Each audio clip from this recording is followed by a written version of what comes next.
देख रहे हैं नेटवर्क 33 राजकुमार के साथ। तो चलिए बढ़ते हैं आज की कहानी की ओर। दोस्तों, लगभग रात के 8:30 बजे मैं अलवर के एक स्टेशन पर उतरा। दरअसल ट्रेन के इंजन की खराबी की वजह से आज मुझे वहीं पर उतरना पड़ा। अभी मैं स्टेशन पर उतरा तो मैंने देखा कि चारों तरफ लोगों की भीड़ लगी हुई थी। सारे लोग आने वाली ट्रेन के लिए टिकट कटवा रहे थे। फिर हमें ये सूचना मिली कि ट्रेन लगभग आधे घंटे के बाद फिर से रिपेयर हो जाएगी, जिसके बाद हम लोग फिर से ट्रेन में बैठ सकते हैं।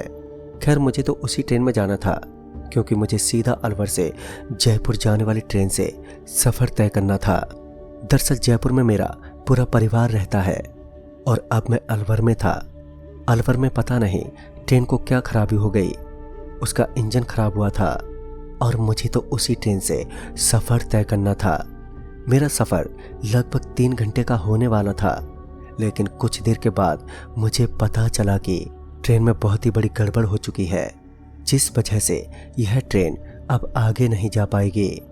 और उसके बाद पता नहीं कैसे मगर ट्रेन को किसी प्रकार से दूसरी पटरी पर उतार दिया गया।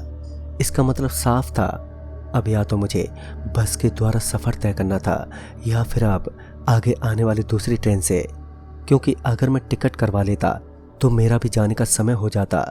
जिन जिन यात्रियों ने टिकट कटवा ली थी वह सब ट्रेन में बैठ गए और ट्रेन के आने के बाद सब वहाँ से निकल गए, मगर मेरे पास टिकट नहीं था तो ऐसे में मैं बैठ भी नहीं सकता था। उसके बाद जब मैंने स्टेशन से किसी आदमी को अगली ट्रेन के बारे में पूछा तो उस आदमी ने कहा कि भाई साहब, वो ट्रेन रात के लगभग 11 बजे जाएगी और तब तक आपको यहीं पर इंतज़ार करना होगा। फिर उसके बाद उस आदमी ने मुझसे कहा कि वैसे इस स्टेशन पर रात में रुकना ठीक नहीं है, क्योंकि रात में यहाँ पर भयानक और ख़तरनाक आवाज़ें आती हैं। कहते हैं कि रात में यहाँ पर हैवानियत की शक्ति का बसेरा होता है। दोस्तों, उसकी बातें थोड़ी अजीब थी, मगर मुझे इन चीज़ों में बिल्कुल भी विश्वास नहीं था, तो मैंने इनकी इन बातों को नज़रअंदाज कर दिया और वहीं स्टेशन की बेंच पर जाकर बैठ गया। मगर कुछ देर पहले जहां पर इस स्टेशन पर लोगों की भीड़ लगी हुई थी, तो वहीं अब यह स्टेशन पूरी तरीके से सुनसान पड़ चुका था। चारों ओर एक खामोशी दिखाई दे रही थी। जहां पर पहले भीड़ थी तो वहीं अब डर का माहौल चारों ओर साफ साफ दिखाई दे रहा था। लेकिन अभी तो रात के केवल 10 बजे थे, क्योंकि अभी तो मुझे 1 घंटा और बिताना था। मगर वह स्टेशन अब मुझे थोड़ा ठीक नहीं लग रहा था।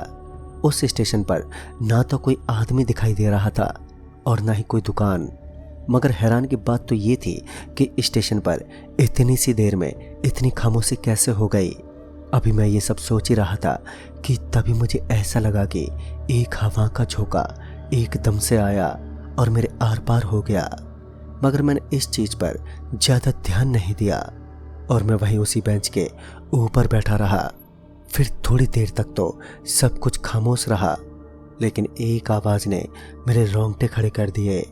दरअसल एक भयानक चिल्लाने की आवाज़ जो मेरे कानों के आर पार हो गई। वह आवाज़ काफ़ी तेज होने के साथ साथ काफ़ी दर्द से भरी हुई थी। वह आवाज़ केवल एक बार आई और उसके बाद आने एकदम से बंद हो गई। मैं खड़ा होकर चारों तरफ देखने लगा, मगर मुझे अंधेरे के अलावा कुछ भी दिखाई नहीं दे रहा था। जब मुझे कुछ नहीं दिखा तो मैं आकर स्टेशन की उसी बेंच पर बैठ गया और फिर ट्रेन के आने का इंतज़ार करने लगा। मगर अब मुझे थोड़ी सी घबराहट होने लगी। मुझे ऐसा लग रहा था कि मेरी जान अंदर ही अंदर घुट रही हो। मगर मैं अपने आप को थोड़ा नॉर्मल करने के लिए वहीं स्टेशन पर घूमने लगा। मुझे थोड़ा ऐसा लगा कि अब मैं ठीक हूँ, तो मैं वहीं बेंच पर आकर चुपचाप बैठ गया। लेकिन तभी पीछे से किसी ने मुझे आवाज़ दी, अरे अभिषेक, तुम यहाँ क्या कर रहे हो? मेरा नाम अभिषेक है। तो मैं पीछे की तरफ पलटा और जब मैं पीछे मुड़ा तो वहाँ पर मुझे कोई दिखाई नहीं दिया। मगर ऐसा कैसे हो सकता है? मुझे अभी तो आवाज़ सुनाई दी थी, मगर अब आवाज़ आनी बंद हो गई। वह आवाज़ एक लड़की की आवाज़ में सुरीली आवाज़ लग रही थी। फिर मुझे लगा कि शायद ये मेरा कोई वहम होगा। यही सोचकर मैं बेंच पर बैठ गया। तभी अचानक से मुझे किसी चीज़ के खिसकने की आवाज़ सुनाई दी। पहले तो मुझे ऐसा ही लगा कि शायद किसी दुकानदार की दुकान के अंदर कोई आदमी सामान को सेट कर रहा होगा, लेकिन तभी अचानक से मैं जिस बेंच पर बैठा था वो पीछे खिसक गई। हालांकि वो कोई ज़्यादा पीछे भी नहीं खिसकी, मगर वो जितनी भी खिसकी थी, लेकिन कैसे खिसक गई। अब मुझे भी ऐसा लग रहा था कि इस स्टेशन पर ज़रूर कोई पैरानॉर्मल चीज़ है जो मुझे लगातार परेशान कर रही है।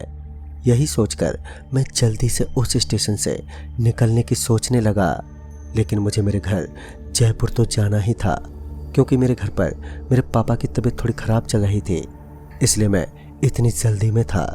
फिर उसके बाद मैंने भी ज़ोर ज़ोर से बोलना शुरू कर दिया, मगर सामने से कोई आवाज़ नहीं आ रही थी। पहले तो मुझे लगा कि शायद कोई चोर भी हो सकता है, मगर इस स्टेशन पर चारों तरफ सब कुछ बंद पड़ा था और दूर दूर तक कोई दिखाई नहीं दे रहा था। इसका मतलब वो कोई चोर तो नहीं है। आज शनिवार की रात थी और वैसे भी शनिवार की रात को हैवानियत की शक्तियाँ अपनी ताकत को 3 गुना बढ़ा देती हैं।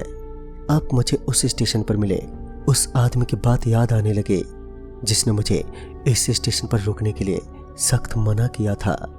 अब मुझे भी एहसास हो रहा था कि मैंने भी इस स्टेशन पर रुककर बहुत बड़ी गलती कर दी है। अब मेरी एक छोटी सी गलती मेरी मौत को दावत दे सकती थी, तो मैं वहीं स्टेशन पर चुपचाप बैठ गया, क्योंकि मुझे मालूम था अगर मेरी तरफ से कोई गलती हलचल हुई तो मेरी मौत बिल्कुल तय है। मैं यही सोचते हुए इधर उधर देखने लगा कि अचानक से मेरी नज़र एक कमरे पर पड़ी। उस कमरे के अंदर लाइट जल रही थी।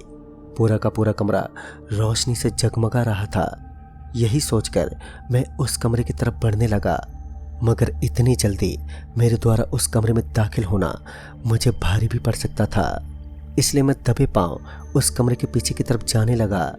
मगर तभी मेरा पांव किसी चीज़ में अटक गया, जिस वजह से मैं नीचे गिर पड़ा। ज़मीन पर गिरने की वजह से मेरे शरीर में चोट लग गई, मगर उस चोट से ज़्यादा डरावनी वह चीज़ थी जिसके अंदर मेरा पैर अटका हुआ था। दरअसल मैंने देखा कि ज़मीन से निकला हुआ एक भयानक हाथ, जो कि एकदम सफ़ेद था, उस हाथ के अंदर मेरा पाँव फंसा हुआ था। वो पल मेरे लिए बहुत ही डरावना था। इस बार मैंने देखा कि एक काला काला साया जो कि मेरे बिल्कुल सामने खड़ा था, मगर उसका बदन मुझे कहीं दिखाई नहीं दे रहा था।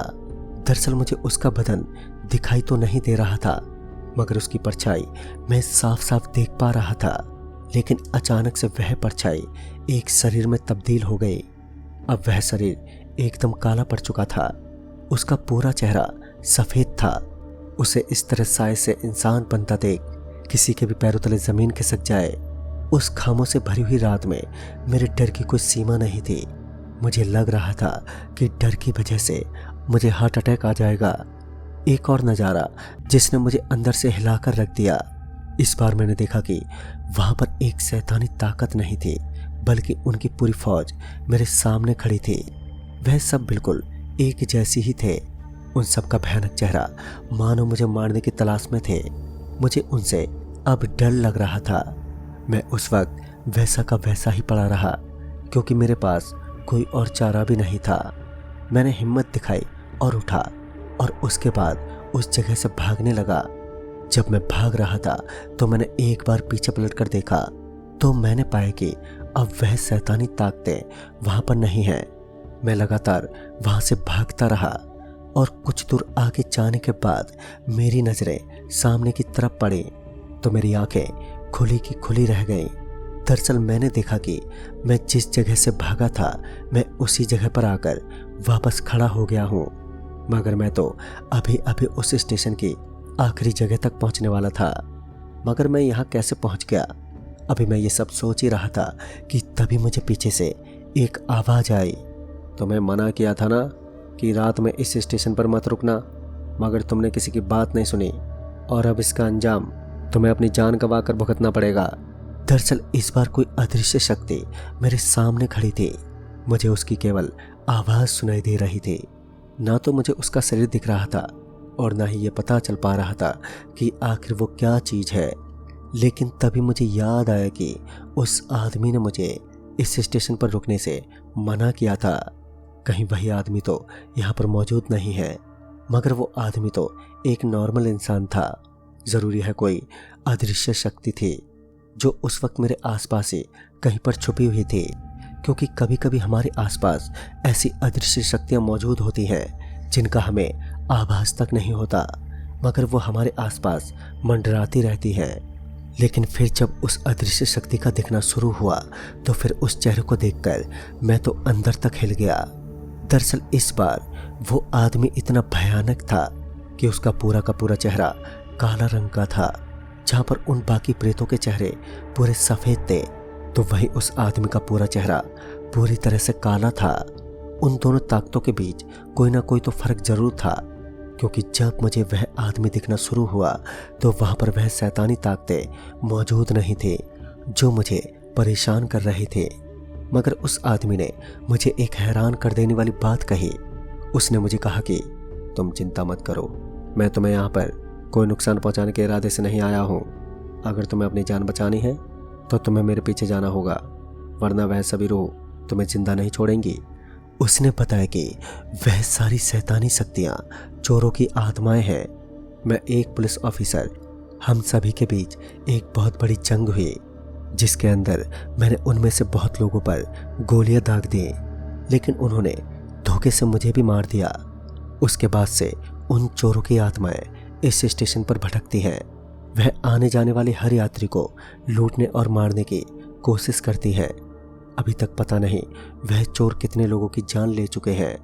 उनमें से तुम भी एक हो सकते हो, इसलिए तुम्हारा अब मेरे पीछे आना ही ठीक होगा। दोस्तों, अब मेरे पास कोई और चारा भी नहीं था, इसीलिए मैं उसी रूह के पीछे चल पड़ा। थोड़ा आगे जाने के बाद उस सच्ची आत्मा ने मुझे कहा, तुम यहाँ से सीधा इन पटरियों की ओर भागो और यहाँ से लगभग 5 मिनट दौड़ने के बाद तुम एक छोटे से स्टेशन पर पहुँच जाओगे। हालांकि उन 5 मिनट में तुम्हारे ऊपर कई सारे वार होंगे, तुम्हें भटकाने की पूरी कोशिश की जाएगी, मगर तुम कभी पीछे मत हटना, बस अपने रास्ते पर दौड़ते रहना। उसके बाद मैं भी उस रास्ते पर तेज गति से भागने लगा। जब मैं भाग रहा था तो मुझे ऐसा लग रहा था कि मेरे ऊपर पत्थरों की जोरदार बारिश हो रही हो, मगर मैं रुका नहीं। मैं लगातार भागता ही रहा। भागते भागते लगभग 3 मिनट के बाद मेरी सांसें अब उखड़ने लगी, पर मैं लगातार भागता रहा। फिर कुछ देर बाद मैं उस रेलवे स्टेशन पर पहुंच गया, जहां पर पहले से कुछ आदमी मौजूद थे, और उनमें से एक आदमी वह भी था जिसने मुझे उस स्टेशन पर रुकने से मना किया। उस आदमी ने मुझे कहा, क्यों, देख लिया ना उस स्टेशन पर रुकने का नतीजा। उसकी यह बातें अब मुझे चुभ रही थी। फिर मैंने उस आदमी को मेरे साथ घटी पूरी घटना का विवरण बताया, तो उसने भी मुझे यही कहानी बताई जो उस पुलिस ऑफिसर ने मुझे बताई थी। उसके बाद मुझे वहाँ से ट्रेन मिल गई और मैं वहाँ से ट्रेन में बैठकर जयपुर के लिए रवाना हो गया। मगर अलवर के उस स्टेशन को भूल पाना मेरे लिए बहुत ही मुश्किल है। वह स्टेशन जो काफ़ी भयानक है, वहाँ से एक छोटा स्टेशन लगभग 1 किलोमीटर की दूरी पर पड़ता है। उस दिन 1 किलोमीटर की दूरी कैसे मैंने 5 मिनट में पार कर ली, यह तो मैं ही जान सकता हूँ। फिर उसके बाद मैं कभी भी रात में तो क्या, दिन में भी उस स्टेशन पर नहीं गया। तो दोस्तों, इस कहानी में बस इतना ही। तब तक के लिए बाय एंड टेक केयर।